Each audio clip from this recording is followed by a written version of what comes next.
اس کی صحیح تصویر دیکھنا چاہیں، بہت ساری ہستیاں ہیں، عنوان سب نہیں ہے، لیکن اگر اس کی صحیح تصویر دیکھنا چاہیں تو ماضی قریب میں ہم سیدہ کے لال کو دیکھ سکتے ہیں، فاطمی دولہ کو دیکھ سکتے ہیں، ہمارے اپنے محسن سیدی دادا باپو کو دیکھ سکتے ہیں۔ زندگی میں تقریر تو نہیں کرتے تھے، لیکن بیٹھ کر کے وہ دل نشین انداز میں اصلاح کرتے تھے۔ اللہ اکبر کہ ان کی گفتگو کو سن کر کے احساس ہوتا تھا جب حسن کا بیٹا ایسی گفتگو کرتا ہے تو حسن مجتبیٰ کی گفتگو کا انداز کیا ہوگا۔ اللہ اکبر، چلتے ہیں تو پیروں کی آواز بھی سنائی نہیں دیتی، بولتے ہیں تو کان لگا کر کے سننا پڑتا ہے۔ ایک چھوٹا سا وجود ہے جس کو دیکھ کر خدا یاد آتا ہے، کوئی تصنع نہیں، کوئی بناوٹ نہیں، کوئی تام جام نہیں، اللہ اکبر۔ لیکن وہ مرد کلندر جہاں بیٹھ گیا وہیں پر انجمن سجا دی۔ جن گاؤں کے اندر سنیوں کو انٹری نہیں تھی وہاں پر سنیت کا قلعہ تعمیر کر کے بتا دیا کہ اللہ اکبر، تم مقرر اور مناظروں کو تو روک سکتے ہو بستی میں آنے سے، لیکن حسن کے بیٹے کے اخلاق کا مقابلہ نہیں کر سکتے۔ تقریر کا مقابلہ تقریر ہو سکتی ہے، تحریر کا مقابلہ تحریر ہو سکتی ہے، لیکن حسن اخلاق کا مقابلہ کچھ نہیں ہوا کرتا۔ دادا باپو نے یہی کر کے دکھایا۔ ہم تو روتے ہیں کہ وہ چلا گیا، جانا تو سب کو ہے، جانا تو سب کو ہے۔ کیا پیری مریدی کر کے دکھا؟ پیری مریدی میں کوئی گروپ بندی نہ تھی۔ دادا باپو کے جتنے مرید ہیں یکساں میں ان کو دیکھتا ہوں کہ وہ سب سے محبت سے ملتے ہیں۔ بہت اچھا، ہر سلسلے کے پیر کہتے ہیں، اس لیے کہ پیر نے ان کو سکھایا ہی یہ تھا۔ بے شک، ان کا پیر اتنا بڑا ہو کر ہم جیسے بچوں کی بھی دست بوسی کی طرف جھکتا تھا۔ آج قدرت کسی کو 4-6 ماننے والے دے دیتی ہے تو بندہ جھکتا نہیں، لیکن یہ پھلدار ٹہنی ہے۔ وہ امام حسن کا ایسا بیٹا، وہ غوث اعظم کا ایسا بیٹا، فخر سادات سیدوں کا فخر ہے۔ قیامت تک سیادت فخر کرے گی کہ سوراشٹر میں کوئی ایسا بھی گزرا جس نے حلال و حرام کہہ کر نہیں بلکہ بچ کر کے دکھایا، تقویٰ کہہ کر نہیں کر کے دکھایا۔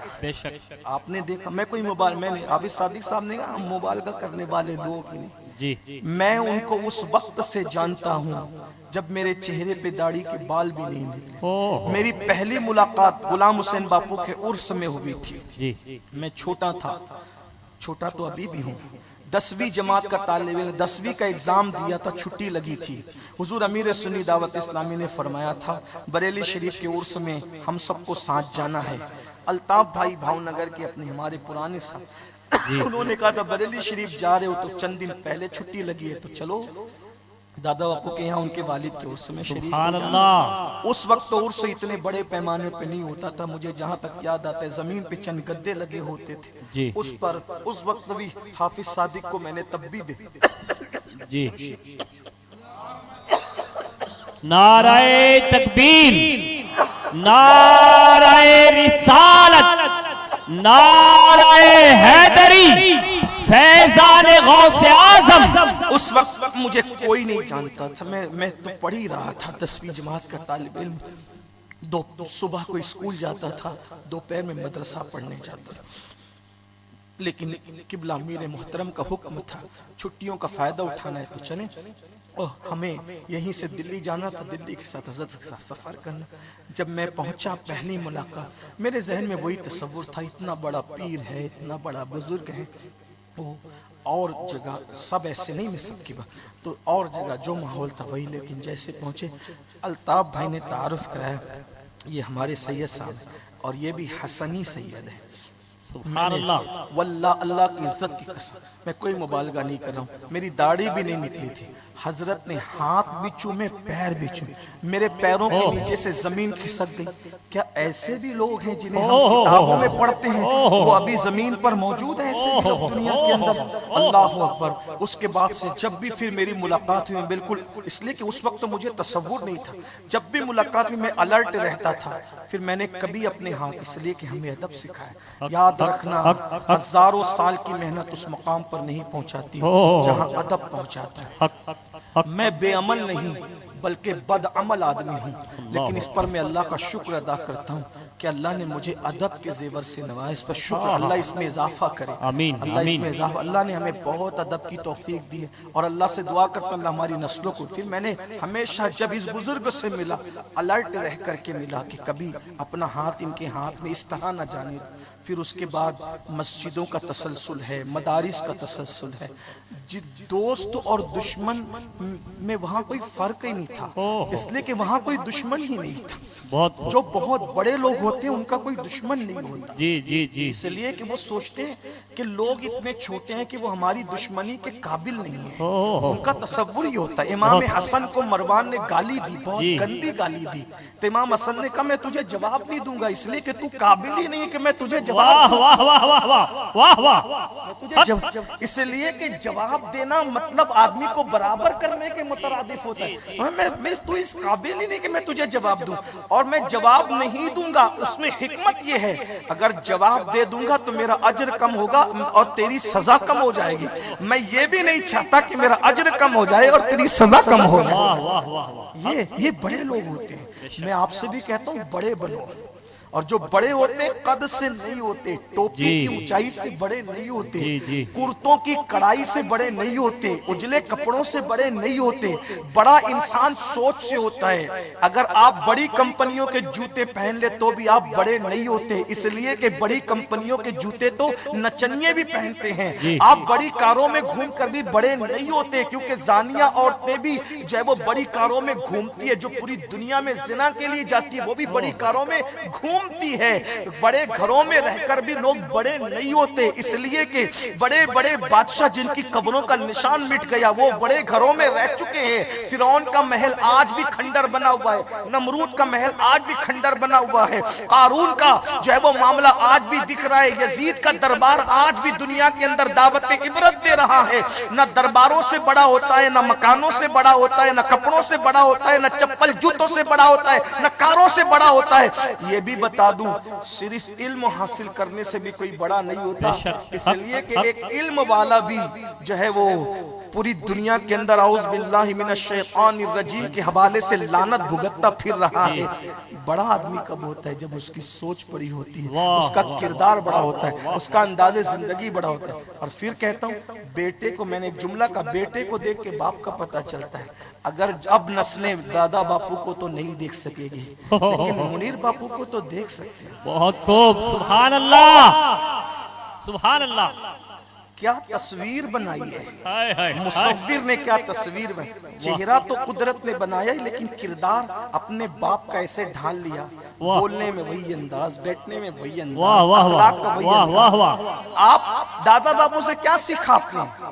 جیسا باپ ویسا بیٹا بنانے کی سوچو، تو تم نے کیا اپنے بیٹوں کو کیا بنایا؟ بتاؤ بتاؤ اپنے بیٹوں کے بارے میں کیا فکر؟ دادا باپو کو آپ کے بچوں کے بارے میں فکر تھی کہ تمہارے بچے پڑھ لیں، لکھ لیں، لیکن نہ پڑھا رہے ہو نہ لکھا رہے۔ وہ پیر ایسا جس نے علم پہ محنت کی جی ہے نا۔ بے شک، یہ بات بھی میں ذمہ داری سے کہوں جتنی مجھے معلومات ہے، جی جی حضور، اپنا گھر خود نہیں بنایا جی لیکن اللہ کے سینکڑوں گھر بنائے۔ بے شک بے شک، وہ جو گھر دیکھتے ہو نا وہ باپو نے خود نہیں بنایا، نہ ان کی چاہت تھی۔ جی ہاں یہ انہوں نے خود نہیں، ان کی چاہت تھی اسکول بناؤ، واہ، مدرسے بناؤ، مسجدیں واہ بناؤ۔ واہ واہ، آج علم کا کیا حال ہے؟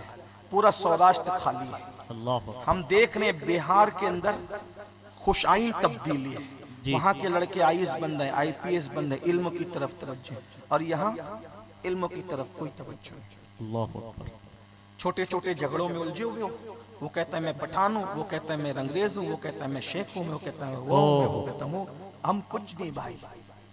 یہ شیخ پٹھان مغل ہونا کوئی فضیلت نہیں ہے، حضور کا غلام ہونا بڑی بات ہے۔ واہ واہ واہ واہ واہ واہ واہ، اتنا بڑا ٹائٹل ہونے کے بعد اتنی چھوٹی چھوٹی باتوں پہ لڑتے، وہ چودھری ہے، وہ یہ ہے اور وہ کیا ہے؟ پڑھو، ابھی بھی پڑھو۔ گجرات میں بہت سے لوگوں کو قرآن پڑھنا نہیں آتا، باپ مر جائے 3 بار صحیح قل ہو اللہ پڑھ کے آپ اصال ثواب نہیں کر سکتے۔ اللہ، معاف کرنا، برا لگے تو دل ٹوٹے تو معاف۔ آپ اپنے ابا کے لیے 3 بار قل ہو اللہ نہیں پڑھ سکتے، کیسے بیٹھے ہو؟ آپ اپنے باپ کا جنازہ صحیح نہیں پڑھ سکتے۔ بھائی جنازہ کیا صحیح پڑھو گے؟ آپ جنازہ بول نہیں سکتے، جنازہ بولتے ہو؟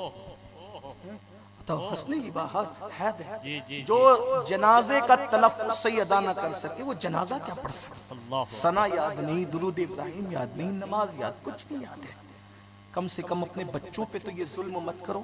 اگر دادا باپو سے محبت تھی تو سر پہ ہاتھ رکھ کر صرف ہاتھ چومنا اسی کا نام محبت ہے؟ اوہ دادا باپو کے مشن سے محبت ہے۔ بے شک جو مشن سے محبت کرتا ہے صحیح عاشق وہی ہوتا ہے۔ بہت خوب امام حسین پوری زندگی مدینہ منورہ میں گزاری، کب تک؟ 56 سال تک۔ جی لیکن جب ایک طرف مدینہ منورہ اور ایک طرف مشن مصطفیٰ، اوہ تو امام حسین نے کیا ثابت کیا؟ مدینہ شریف میں نہیں رہے، نبی کے مشن کا ساتھ دیا۔ بے شک حق تو اصل عاشق مشن والے کو کہتے ہیں۔ بے شک اگر آج دادا باپو تمہارے دلوں میں زندہ ہیں تو دادا باپو کے مشن کی طرف۔ میں دیکھتا تھا کہ جب کہیں میں نے علم کی تقریر کر دی یا کہیں اچھی تقریر کر دی تو مجھ سے ملتے تھے تو مجھے یاد دلاتے تھے جی وہ فلاں جگہ بہار میں تقریر کر رہے تھے، وہ یہ حصہ بہت اچھا تھا، گجرات میں آنا تو اس کو بیان کرنا۔ سبحان اللہ میں نے سنا وہ وہاں بولا، بہت اچھا بولا، بابا تھوڑا بول دینا اس کو بھی ہمارے گجرات میں۔ جی یہ اللہ یعنی سب پر نظر رہتی تھی۔ میں تو خوش نصیب اپنے آپ کو سمجھتا ہوں۔ سبحان اس سے اللہ۔ کہتے تھے کہ میں تو تجھے سنتا رہتا ہوں، اوہ میں تجھے سنتا، تقریر میں آؤں نہیں آؤں تجھے سنتا رہتا۔ اور کیا عشق رسول تھا۔ اوہ نعت پڑی جا رہی ہے تو آنکھوں سے ساون بھادوں کی طرح آنسو اوہ ایسا لگتا تھا وہ یہاں بیٹھے بیٹھے وہاں پہنچ گئے۔ اوہ ذکر سیدہ آیا تو آپے سے باہر ہو جاتے، اوہ ذکر اہل۔ اور انہوں نے سب سے بڑی بات، سنیوں کے کسی اختلاف میں حصہ نہیں لیا۔ جی آج سوراشٹر کے سنیوں کو انہی کے نقش قدم پر چلنے کی ضرورت ہے۔ بہت خوب ہمیں سنیوں کے اختلاف، ہمارے اندر ہم کمزور بن جائیں سنیوں سے لڑنے کے، ہم سے زیادہ کمزور کوئی، سنیوں سے مت لڑو۔ اگر کوئی سنی لڑنے کے لیے آئے بولو بھائی ہمیں لڑنا ہی نہیں آتا، آپ بڑے ہم چھوٹے ہیں۔ جی آپ کے پیر نے یہی کیا، آپ کے مقتدیٰ نے یہی کیا۔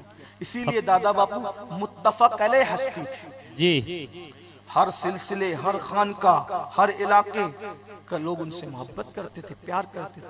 دادا باپو کا سب سے بڑا مشن تھا قوم پڑھے، بے شک پڑھاؤ اپنے بچوں کو، بہت اچھے میسج اپنے بچوں کو پڑھاؤ۔ ضیاء الرحمن باپو جی بیمار تھے، میں کمریلی کبھی نہیں آیا۔ جی وہ ہمارا بھائی جو ہے وہ اللہ اس سے جزائے خیر دے، سراج بھائی، جی افرین والے، میں آس پاس جہاں جاؤں ایک سید صاحب کو ساتھ میں لے کر ہے، باپو ہمارے یہاں تاریخ دینے میں، نہیں بھائی ہم نہیں آئیں گے آپ کے یہاں، نہیں آ سکتے، ہم چھوٹے لوگ ہیں نہیں آ سکتے۔ ضیاء الرحمن باپو نے کہا اس کو بلاؤ، آنا پڑے گا۔ اوہ کہا کہ رکاوٹیں، کہا میں ہر رکاوٹ کا مقابلہ کروں۔ واہ ہاں انہوں نے بلایا اور ان کی حیات میں پروگرام ہوا، لیکن محرومی یہ جی کہ جب میں آیا تو وہ ہاسپٹل میں تھے۔ اور آج بھی جو محبت ضیاء الرحمن باپو دیتے تھے، محبوب الرحمن باپو کی وہ محبت میں فرق نہیں ہے۔ جی بے شک یہ بھی اسکول چلانے، مدرسے چلانے، جی اپنے پیروں کو دیکھو۔ اوہ ہر بار آپ یہ طے کر کے اٹھو یہاں سے، اگر دادا باپو اور ان کے اجداد سے محبت ہے تو آج آپ کو یہ طے کر کے اٹھنا پڑے گا ہمارے گھر کا کوئی بھی بچہ گریجویٹ سے کم نہ ہو۔ انشاءاللہ انشاءاللہ اگر آپ کہتے ہو کہ ہمارے پاس پیسے نہیں ہیں، یہ سب فضول بات ہے۔ جی اس کو اپنی زبان میں لوگ کہتے ہیں ناچ نہ آئے تو آنگن ٹیڑھا۔ ٹیڑھا جی کیوں پیسے نہیں ہیں؟ موبائل نہیں خریدتے ہو، جی 5-5 ہزار کی جنس نہیں خریدتے ہو، جی قیمتی جوتے نہیں خریدتے ہو، سب تو خریدتے ہو نا، بچوں کو کیوں نہیں پڑھاتے؟ اوہ ٹھیک ہے مت خریدو جوتا، اسی کی فیس اسکول میں بھرو۔ بے شک مت خریدو قیمتی موبائل، 10 سال ہلکا پھلکا موبائل استعمال کر لو، فیس بھرو بچوں کی۔ بے شک 8 گھنٹے محنت کرنے کی بجائے 12 گھنٹے محنت کرو، پڑھاؤ بچوں کو۔ 10 سال اگر ایجوکیشن پہ محنت کرو کہ نہ صرف 10 سال، جی پورے ملک کا ماحول بدلے گا۔ انشاءاللہ میں نے کئی جگہ پورے ہندوستان میں یہ بات کہی، ایک شخص کی آواز میرے کان میں آئی، میں نے کلپ سنی، وہ کہہ رہا تھا ہم اپنے بچوں کو تلوار دیں گے۔ میں نے کہا دے دو، آپ کی مرضی ہے، ہم اپنے بچوں کو تلوار نہیں دیں گے، ہم اپنے بچوں کو قلم دیں گے۔ سبحان اللہ کیونکہ میرے نبی سب سے پہلی آیت جو لے کر آئے تھے جی وہ پڑھنے لکھنے سے متعلق تھی۔ بے شک ہمارا مذہب لڑنے لڑانے کی بات نہیں کرتا، جی ذات کی وجہ سے. ہمارا مذہب قلم کی، ہمارے مذہب نے قلم کی قسم اٹھائی ہے. بے شک نون والقلم وما یسترون، قلم کی قسم، اس کی تحریر کی قسم. قلم اٹھاؤ. وجہ جہاں تلوار ناکام ہوتی ہے وہاں قلم کام کرتا ہے. واہ واہ واہ واہ واہ واہ تلوار کا مقابلہ کیا جا سکتا ہے، قلم کا مقابلہ نہیں کیا جا سکتا.